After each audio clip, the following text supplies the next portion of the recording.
Please take your seats.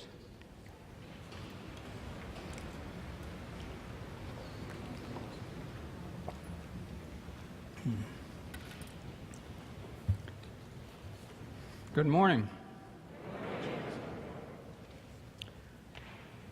A service that suitably respects the American prophet, Martin Luther King, Jr., shouldn't and can't be rushed. In deference to him, and to you also, since I can't preach like King, I won't speak as long as he did on a normal Sunday morning at Dexter Avenue Baptist Church in Montgomery or Ebenezer Baptist Church in Atlanta.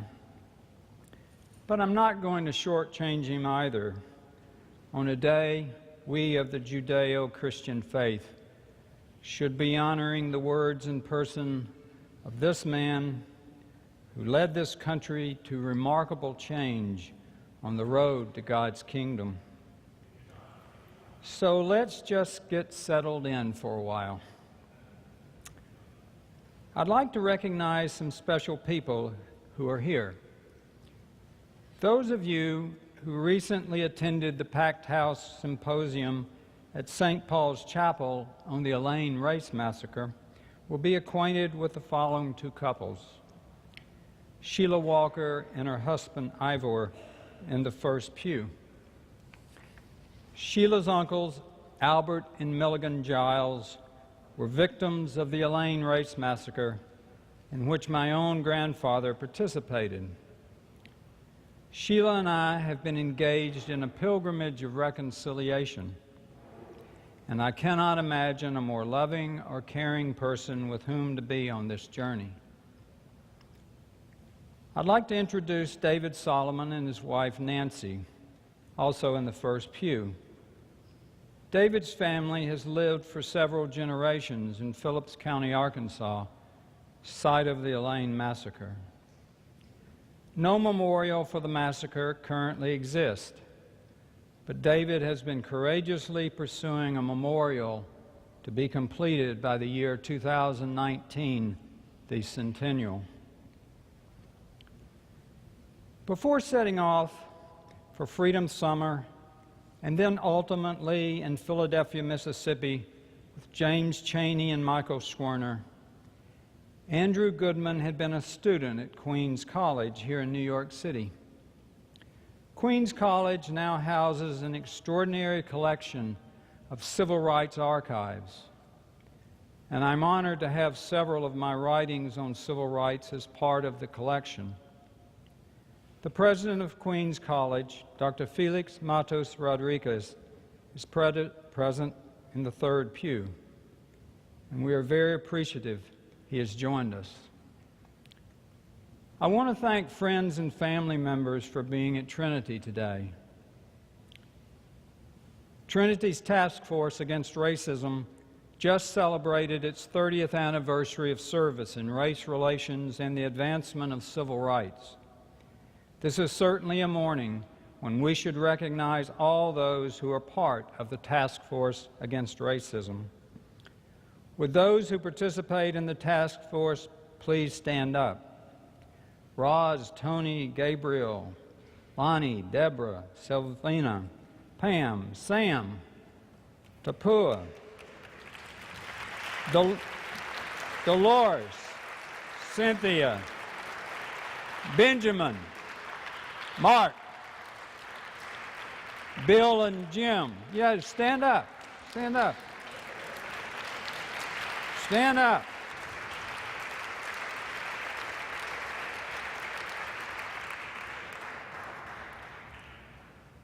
So what am I doing here, preaching in the Martin Luther King Jr. birthday service, for which this pulpit on previous such occasions contained many a luminary to grace Trinity in King's honor? Why would this white Southerner, who still speaks like a white Southerner, with slave owners as forebears, whose beloved grandfather, Lonnie, was an active practicing member of the Ku Klux Klan and took part in the Elaine Race Massacre, one of the worst racial conflagrations in our country's history, who comes, yes I do, from a region, southeast Arkansas along the Mississippi River Delta, where less than 100 years ago, lynchings and the burning alive of African Americans happened in small towns. A region that a former head of the NAACP named the Heart of Darkness, and the American scholar Nan Woodruff dubbed part of the American Congo, meaning its characteristics and history resemble those of the African Congo, where brutal labor conditions, violence, and terror against blacks routinely prevailed.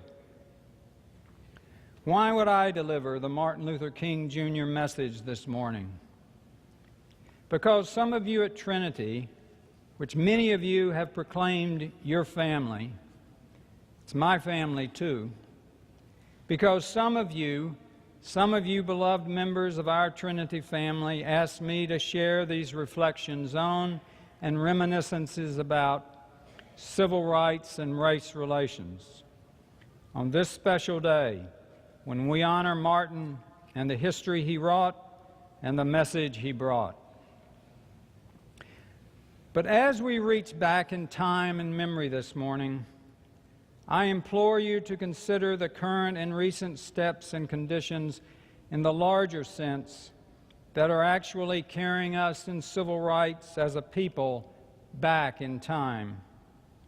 The recent striking down of important sections of the 1965 Voting Rights Act, the use of voter ID laws as the new poll tax that kept minorities from voting for generations, law enforcement in many minority communities being regretfully reminiscent of 50 years ago, and the raising of the standard before federal judges can now grant relief in state court proceedings.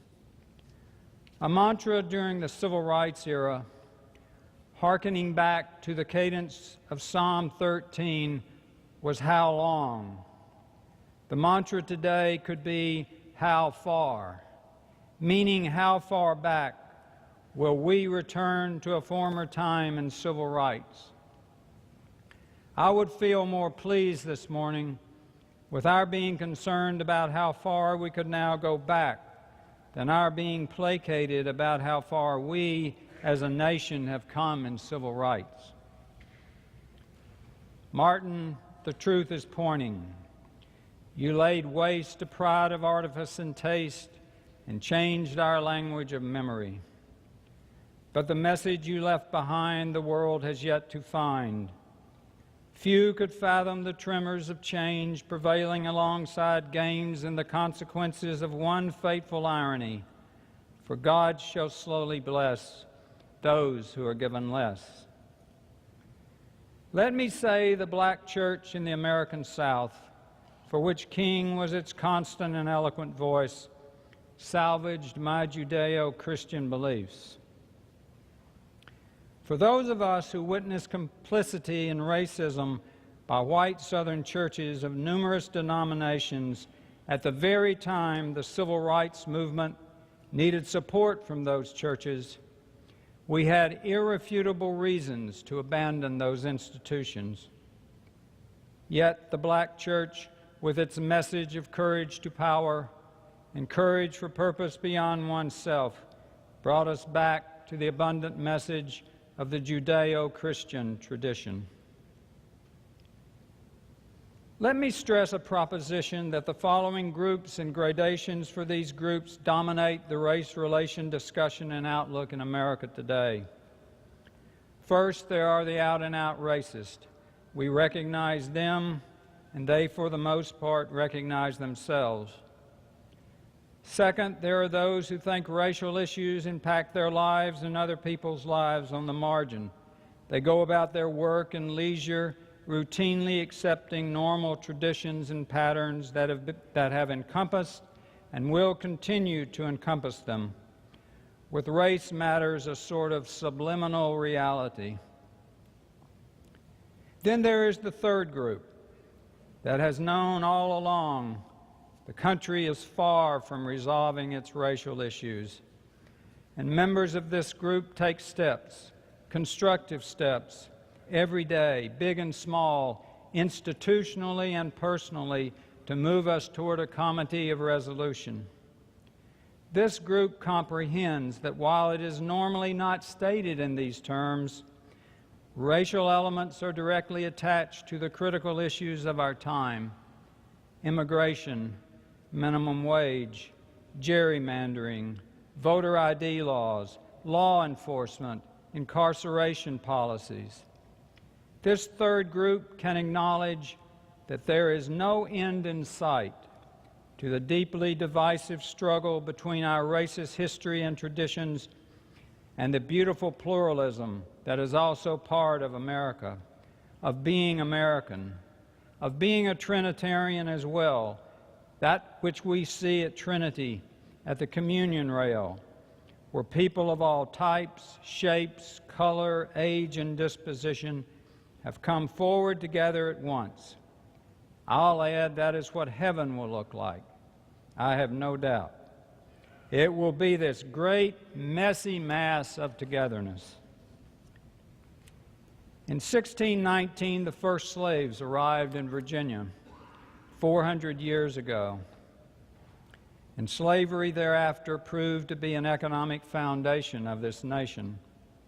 It's not surprising our very Constitution was racist, for slavery economically was, in much of the country, the force that through the green fuse drove the flower, to steal a line from Dylan Thomas.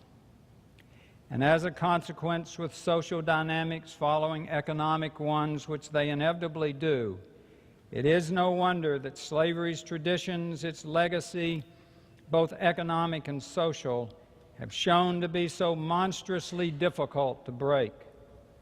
The cases and places of persistent racism seem to uphold the words of William Faulkner that the past is never dead. It's not even past. There are indeed numerous locales where that legacy even today holds visible sway. In a town like Harrison, Arkansas, and other such localities on the Southern Poverty Law Center's watch list for racial extremism. These spots are merely notable examples of that legacy, and it is not unusual they exist and oftentimes even flourish. If you were to go to the white and black churches, churches being in my mind representative of where people's hearts reside, in a place on the cusp of the Mississippi River Delta, like Monticello, Arkansas, where I lived from the first grade until I left for college and where I still return from time to time, you would find today virtually the same racial composition in those churches that existed before the Civil Rights Movement. For that matter, it would be close to the same racial composition of 100 years ago. And yet, we know we can learn. We have the chance to learn anew in each generation that which is genuinely human. We alone, not bound by those who came before us, nor by those who come after, but we alone can open ourselves to the genuinely human. That is what we can do. That is our grace. The mid to late 1960s was a time for a call to action in civil rights, especially in conjunction with Freedom Summer and after the martyrdom of Martin Luther King Jr. in 1968, a time when Episcopal priests would, on occasion, stop in the middle of a Eucharist, leave the sanctuary, and go to the American South to pray and participate in civil disobedience. As a result of much soul-searching, I concluded after King's death I could at that time do the most good by leaving New York City and returning to Southeast Arkansas to the town of my youth and teach in the all-African American public school there. The schools were still segregated, and I had previously at that point lived in Monticello for the better part of my life, so that novelty of environment would hardly be a problem. I taught the 6th through the 12th grades, but it became much more than that. I've dedicated several of my literary pieces to those students, and I still talk to my wife, Frida, about those moments past. Recalling the civil rights movement, I conclude that too few Southern white iconic figures, ministers, politicians, major Southern white athletes, and the like, were willing to cross over to be counted. There were exceptions throughout the South, of course. For instance, I was physically attacked once by drunken white ruffians in Monticello for teaching African American children, when out of nowhere, 250 pounds of blessedness I'd known since grade school, who played center for the Denver Broncos and was white, jumped in the middle and announced the attack was not going to happen. This local football hero chose to throw a block against the racist wall. A memory of another exception floods back with a scene from Little Rock Central. I was 12 and we had relatives living near Central whom we would visit from time to time. The Little Rock Nine, African American students, were attempting to integrate the largest high school in the state. One of the Little Rock Nine, a black girl in sunglasses, had been cut off from the other African American students by a white mob, a swarm of yelping hyenas menacing their prey, the black girl, before a possible kill. The hyenas, white, physically resembling the way I looked. What does a preteen do with such self-incrimination and disavowal? Then Grace Lorch, an older white woman with the demeanor of a grandmother, whom none in the swarm would ever have touched or threatened, walked right through the white mob, reached out her hand to the black girl and said, "Honey, I'll take care of you." And she did, by taking the student away and giving her cover, though the girl, Elizabeth Eckford, apparently never fully recovered from the effect of the white mob upon her. The previous day, a call had gone to white ministers throughout the state to come to Central to protect the black students from any mob by walking in clerical attire ahead of, right behind, or alongside the Little Rock Nine. Only 2 white ministers responded to the call to show up and give cover to the black students, one from Little Rock, the other from a small town 100 miles away. The failure of iconic white figures to take the step to answer the call was not limited to Arkansas, of course. One of the better-known examples will come out of Alabama.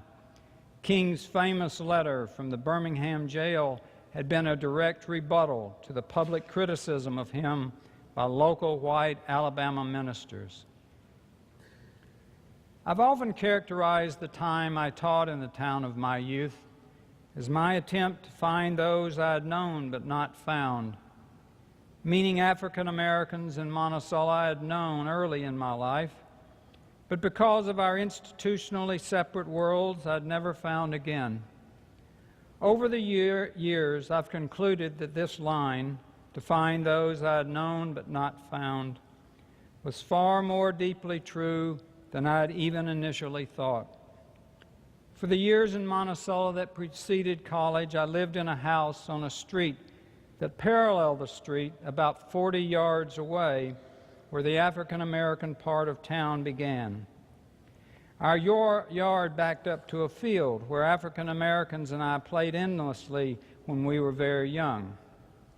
If not there, we were down the block, imagining much and more, and hiding in the thickets from each other along the Godfrey sewage ditch.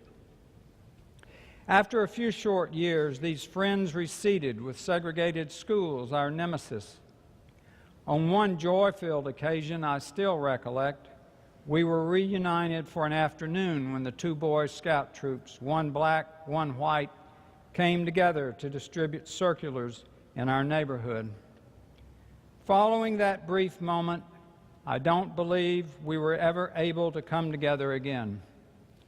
For those I had known but not found.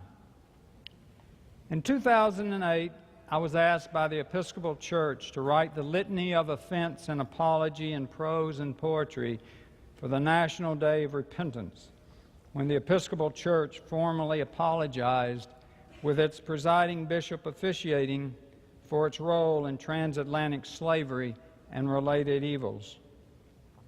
Once I started on the litany, I reread and renewed my familiarity with writers like W.E.B. Du Bois, Langston Hughes, James Baldwin, Gwendolyn Brooks, among others. But it was Ida B. Wells Barnett, the anti-lynching advocate and historian, who brought me to startledom when I discovered a small volume of 60 pages she had authored on the Elaine Race Massacre. Yes, in Arkansas. Yes, in nearby Elaine, some 60 miles away from Monticello.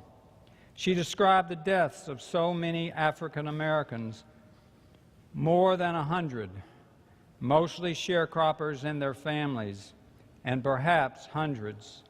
The subsequent speedy and unfair trials, the verdicts and penalties meted out by local courts to local African American sharecroppers. I contacted former high school classmates and asked them what they knew about the massacre. Nothing. I'd never heard it discussed in family circles or in casual conversations at cafes or coffee shops or at church or social gatherings. Nothing.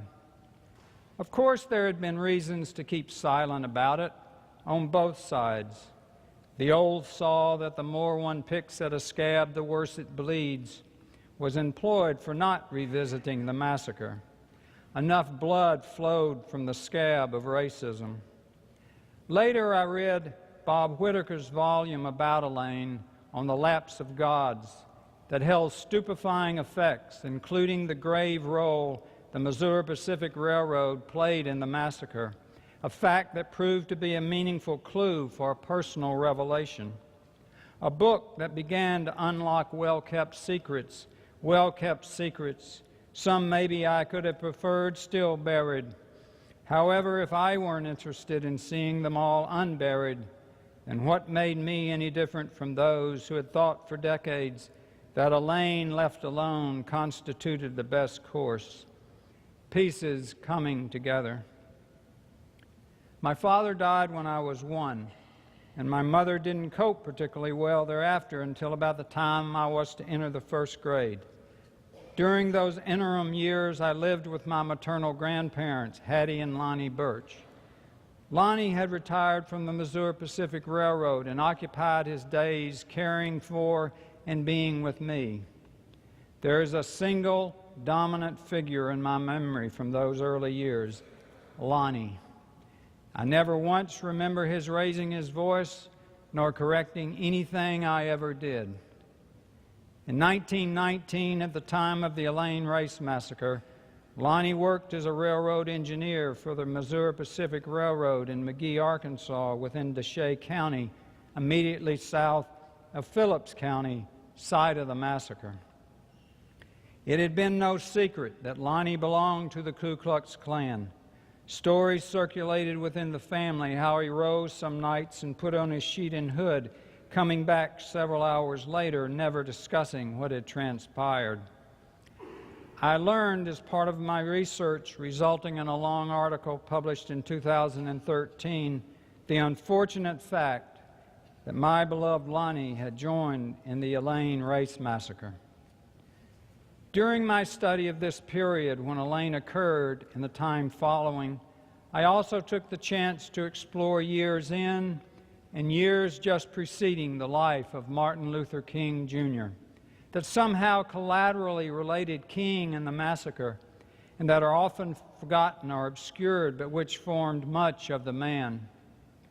Popular history would have us observe that he suddenly erupts onto the national scene in the aftermath of Brown versus Topeka Board of Education and the decline of the separate but equal doctrine of Plessy versus Ferguson, out of which the Montgomery bus boycott emerges when he is only 26. There has been less interest in his days in advance of that boycott. But King was born only 10 years after the Elaine Massacre, and the proximate subsequent era of American history struck his formative years and the contextual way he would come to view his own country. According to King's autobiography, he personally witnessed or was victimized by events at an early age that helped shape his landscape. The slapping of Martin at the age of 8 by a white woman in an Atlanta department store when he unwittingly stepped on her toe. The beating right in front of young Martin of an African American by the Ku Klux Klan, and the passing of places in Atlanta where African Americans had been savagely lynched. With these traumas as backdrop, it is doubly astonishing that he came to favor nonviolence, forgiveness, and reconciliation instead of other forms for resolution. It is a curious fact that around the time of the massacre, sharecroppers in Elaine held lifestyles that were quite similar to King's own paternal family. Martin's father and grandfather, both of whom worked sharecropper fields in Georgia only a few years before King's birth. Martin Luther King Sr. left the sharecropper farm rows at age 18 to pursue an education. Last year, through the good and kind efforts of Bob Whitaker, author of On the Laps of Gods, Sheila Walker and I made contact for the first time. Bob thought Sheila and I, with our respective antecedents representing the two sides of the massacre, should talk. And talk we did. Our initial conversation, a telephone call, lasted about 2 hours. It did not take us long to recognize we meant at that moment, and in our journey of reconciliation, to be King's children. I could hear in Sheila's voice that forgiveness is the antidote to conspicuous generational failings.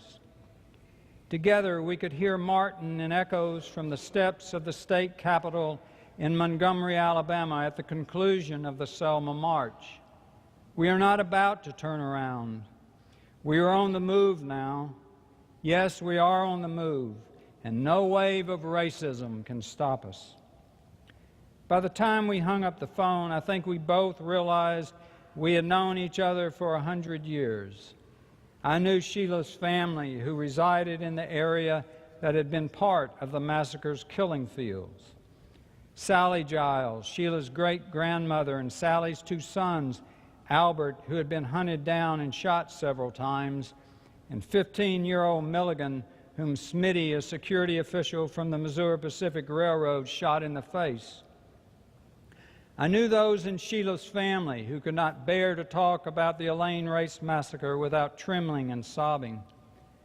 By the end of our call, she discerned and acknowledged the two sides of Lonnie, although Sheila had seen him before in 1,000 different costumes and settings.